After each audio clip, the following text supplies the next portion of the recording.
4 जनवरी 2025 शनिवार। पहला पाठ यूहन्ना का पहला पत्र अध्याय 3 पद संख्या 7 से 10। बच्चों, कोई तुम्हें बहकाए नहीं। जो धर्म आचरण करता है वह उनकी तरह निष्पाप है। जो पाप करता है वह शैतान की संतान है, क्योंकि शैतान प्रारंभ से पाप करते आया है। ईश्वर का पुत्र इसलिए प्रकट हुआ कि वह शैतान के कार्य समाप्त कर दे। जो ईश्वर की संतान है वह पाप नहीं करता, क्योंकि ईश्वर का जीवन तत्व उसमें क्रियाशील है। वह पाप नहीं कर सकता, क्योंकि वह ईश्वर से उत्पन्न हुआ है। ईश्वर की संतान और शैतान की संतान की पहचान यह है, जो धर्म आचरण नहीं करता वह ईश्वर की संतान नहीं है, और वह भी नहीं जो अपने भाई को प्यार नहीं करता। यह प्रभु की वाणी है। ईश्वर को धन्यवाद। संत यूहन्ना के अनुसार आज का पवित्र सुसमाचार अध्याय 1 पद संख्या 35 से 42। दूसरे दिन यूहन्ना फिर अपने 2 शिष्यों के साथ वही था। उसने ईसा को गुजरते देखा और कहा, देखो ईश्वर का मेमना। दोनों शिष्य उसकी बात यह सुनकर ईसा के पीछे हो लिए। ईसा ने मुड़कर उन्हें अपने पीछे आते देखा और कहा, क्या चाहते हो? उन्होंने उत्तर दिया, रब्बी अर्थात गुरुवर, आप कहाँ रहते हैं? ईसा ने उनसे कहा, आओ और देखो।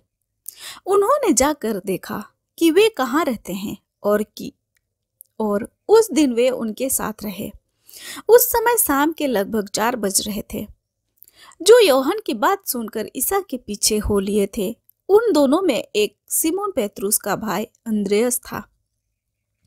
उसने प्रातः अपने भाई सिमोन से मिलकर कहा, हमें मसीह अर्थात ख्रिस्त मिल गए हैं। और वह उसे ईसा के पास ले गया। ईसा ने उसे देखकर कहा, तुम यूहन्ना के पुत्र सिमोन हो, तुम केफस अर्थात पेत्रुस कहलाओगे। यह हमारे प्रभु यीशु ख्रिस्त का सुसमाचार है। ख्रिस्त की जय। आइए आज के दोनों पाठों पर मनन चिंतन करते हैं। इस सप्ताह के सुसमाचार का संदेश बहुत सीधा है, क्योंकि वह वास्तव में महत्वपूर्ण है। यूहन्ना 2 अनुयायियों को बताता है कि यीशु ईश्वर का मेमना है। ये अनुयायी यीशु के साथ जाने का निर्णय लेते हैं। जब यीशु उन्हें देखता है तो वह उन्हें अपने निवास स्थान पर आमंत्रित करता है। उनमें से एक अंद्रयास अपने भाई सिमोन को यीशु के बारे में बताता है और वे दोनों यीशु के शिष्य बन जाते हैं। भले ही यह कोई बड़ी बात ना लगे, यह सुसमाचार हमें बता रहा है कि यीशु चाहता है कि हम उसका अनुसरण करें, ठीक वैसे ही जैसे अंद्रयास और सिमोन ने किया था। आज का सुसमाचार हमें याद दिलाता है कि यीशु हमसे बहुत कुछ नहीं चाहते हैं। वह मुख्य रूप से चाहता है कि हम उस पर भरोसा करें और उसकी शिक्षाओं पर विश्वास करें।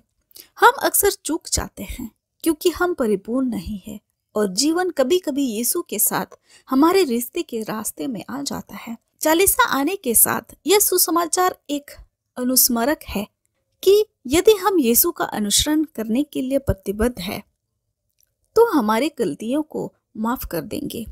रोज उनके साथ हमारे संबंधों को मजबूत करने का एक अच्छा समय है। आमीन। आप सभी को जय यीशु।